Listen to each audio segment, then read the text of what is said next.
Salut à tous, c'est Alexandra de la boutique d'astronomie Enastros à Strasbourg. On se retrouve aujourd'hui parce que je vais vous expliquer pourquoi il faut faire une mise en station sur les montures équatoriales. C'est parti.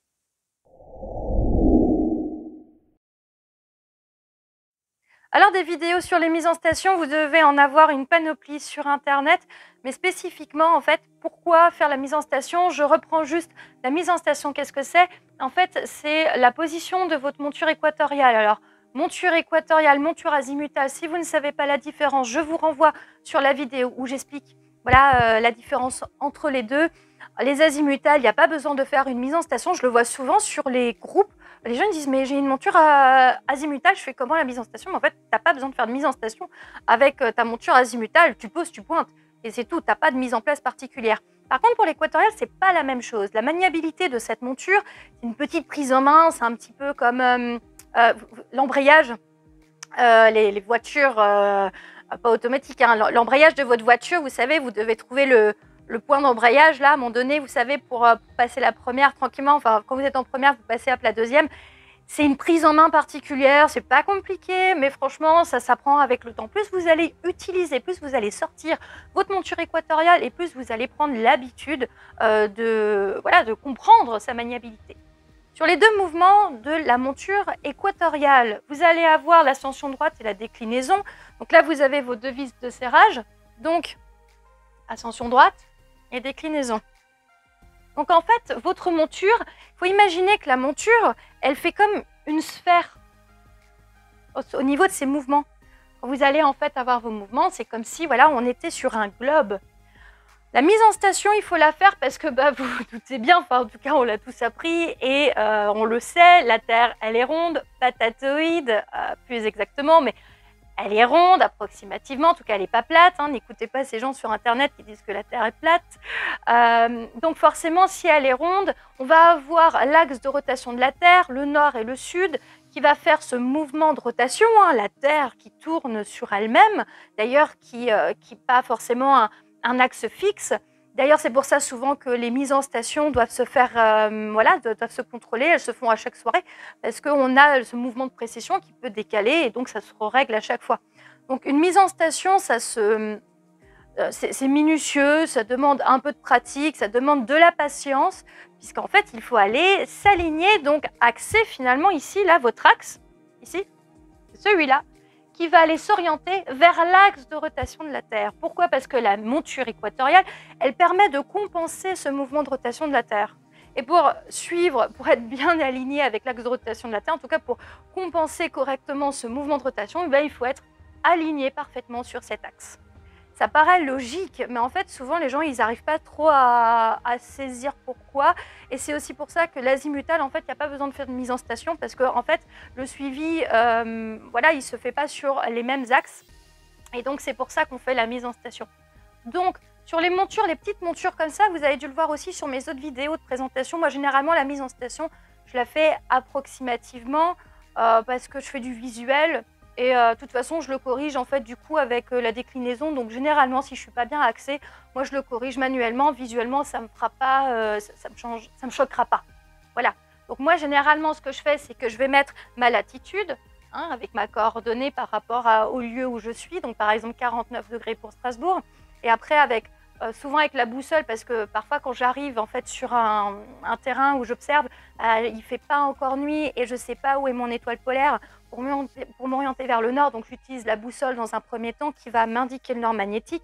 Donc je vais aller trouver le nord et après je réaxe. Sur l'étoile polaire, là, l'étoile polaire, elle est en fait juste à côté de l'axe de rotation de la Terre actuellement.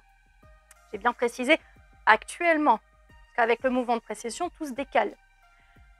Donc forcément, lorsqu'on va trouver l'axe de rotation de la Terre, en fait, c'est pas l'étoile polaire qu'on vise.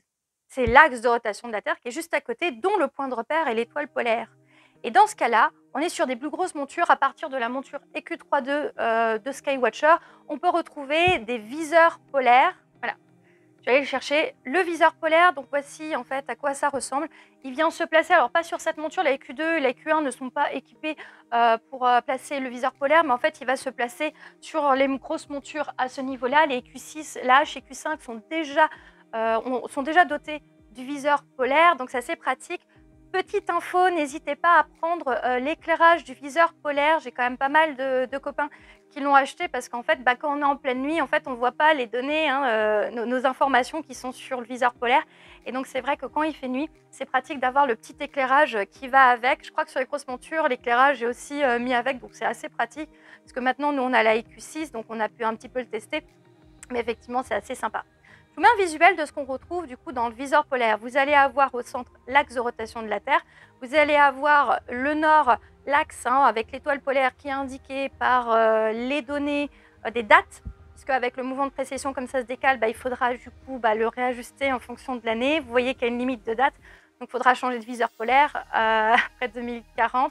Donc, voilà. Et puis, en fait, on va avoir l'octant pour l'hémisphère sud qui permet du coup de trouver l'axe de rotation de la Terre dans l'hémisphère sud, parce qu'eux, ils n'ont pas d'étoiles proches de l'axe de rotation de la Terre actuellement. Donc, c'est vrai qu'eux, ils ont d'autres points de repère. Si vous tombez sur un vieux télescope et que vous avez un viseur polaire, à l'époque, en fait, on avait deux viseurs polaires bien distincts. Donc, on avait vraiment l'hémisphère nord et l'hémisphère sud séparés. On avait même Cassiopée sur les du nord, donc c'était super pratique parce que du coup, on avait l'étoile polaire avec la grande ours et Cassiopée, c'était assez sympa. Je le préférais d'ailleurs celui-ci. Et on avait vraiment un viseur polaire hémisphère sud séparé avec l'octant. Donc maintenant, ils ont fusionné les deux. Voilà.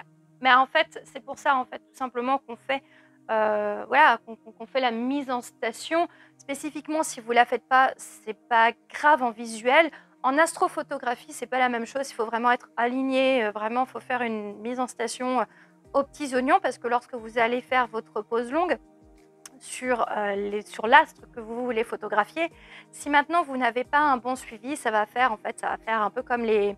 Je vous donne l'exemple, les photos il y a 100 ans où on était en noir et blanc, il ne fallait pas bouger pendant 10 minutes. Les enfants, les personnes qui bougeaient, c'était flou. En fait, on voyait qu'ils avaient bougé, donc ça crée ce flou. En fait, on va avoir ce même effet.